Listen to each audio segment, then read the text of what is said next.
Sejam bem-vindos a mais uma aula de redação para ensino fundamental 2.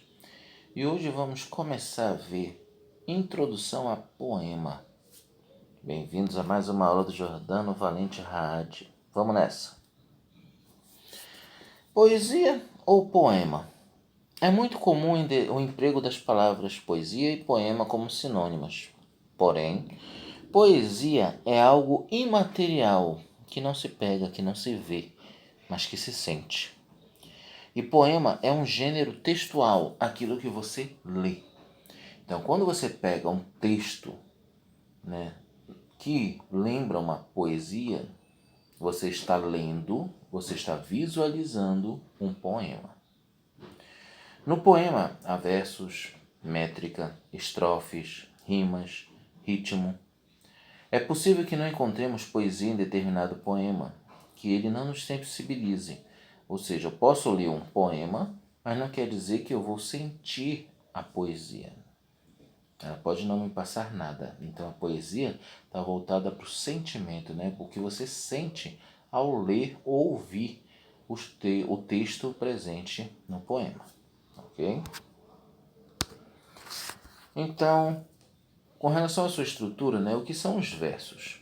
Cada linha de um poema corresponde a um verso. O verso é a unidade poética. Então eu vejo cada linha de um poema, cada linha dessas vai ser um verso. Exemplo. Alma minha gentil que te partiste. Camões. Então é só uma frase, uma linha. Isso é um verso. Quando eu tenho um conjunto de versos, então eu tenho uma estrofe. Então repara, teve o primeiro verso que eu li ainda há pouco, na outra slide, e agora tem a continuação dele, como se fosse um parágrafo. Então a estrofe pode ser comparada a um parágrafo, mas repara que um parágrafo ele ocupa uma linha inteira de uma folha, por exemplo. Já um poema, um verso, sempre vai ser curto, porque a intenção é que você leia com ritmo. Então, como é que eu posso ler essa estrofe? Observe. Alma minha gentil que te partiste tão cedo desta vida descontente, repousa lá no céu eternamente e vive eu cá na terra sempre triste. Isso é o ritmo. Então repara que a leitura ela tem um ritmo um pouco acelerado também, que vai de acordo com a nossa respiração, passando emoção. E isso faz você perceber a poesia. Estribilho. O estribilho vem a ser aquela repetição regular de um verso ou de uma estrofe no poema, quase como se fosse um refrão de uma música. Veja. Ora, se deu que chegou, isso já faz muito tempo, num banquete de um avô, uma negra bonitinha chamada Negra Fulô, essa negra fulô, essa negra fulô. Então, essas partes que estão em vermelho, por exemplo, ela se repete. Então, ela se torna o estribilho. Ok?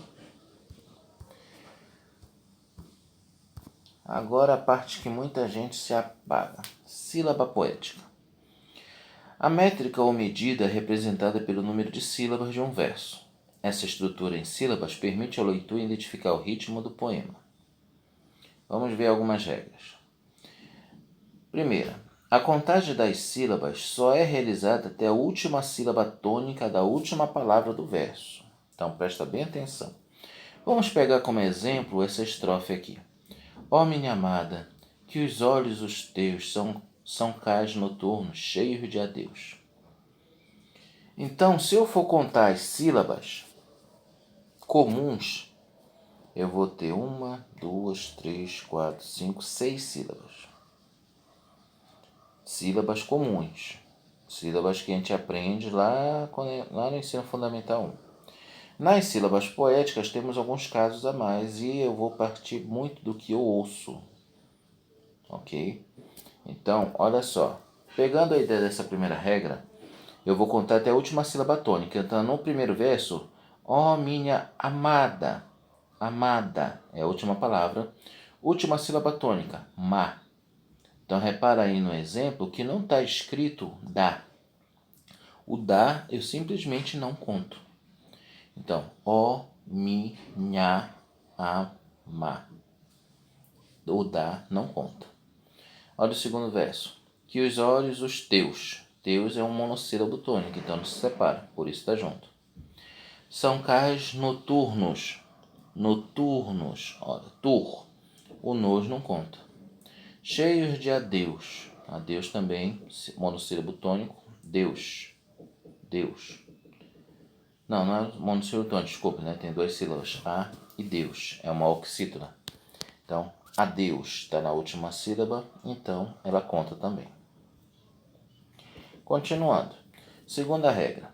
Se uma sílaba poética terminar em vogal átona e a sílaba seguinte iniciar-se em vogal ou H, que não possua som, essas sílabas podem se juntar em uma única. Que vamos usar o mesmo exemplo aí, não sei se você percebeu no slide anterior. Ó minha amada, que os olhos os teus. Repara.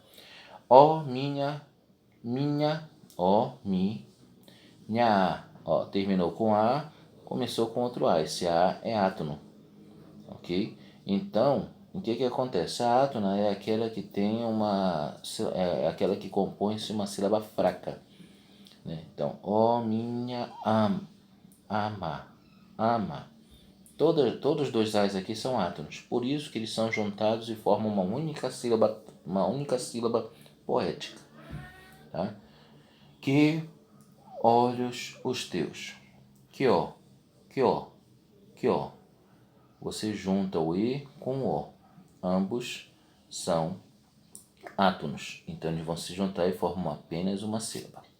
Então eu vou ter 4 sílabas poéticas nesses versos. Ok? Continuando. Na presença de sílabas com RR ou SS, que são dígrafos, não se separam. Diferente de como a gente vê quando a gente aprende a gramática, a gente separa o dígrafo, mas quando separa uma linha, né? Ou quando conta a sílaba.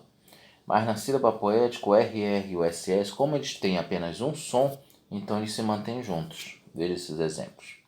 Se você corre livre, corre, você só tem um som, então por isso que não se separa. E vocês comem massa hoje. Massa. Não tem dois sons, por isso não se separa. Ok? Vamos ver se você entendeu alguma coisa. Leia o poema abaixo e responda as questões em seu caderno. A esperança é o fruto da humanidade. Nela depositamos nosso futuro e a ela apostamos a serenidade como quem ouve um murmúrio. Letra A. Quantos versos e estrofes possui o poema? Letra B. O poema possui estribilho? Letra C. Divida este poema em sílabas poéticas. E letra D. Construa um novo poema com este mesmo tamanho, tendo como base a palavra aventura. Ela vai ser a palavra-chave para você desenvolver um poema nesse mesmo tamanho. Aguardo o resultado desse exercício, gente. Até a próxima.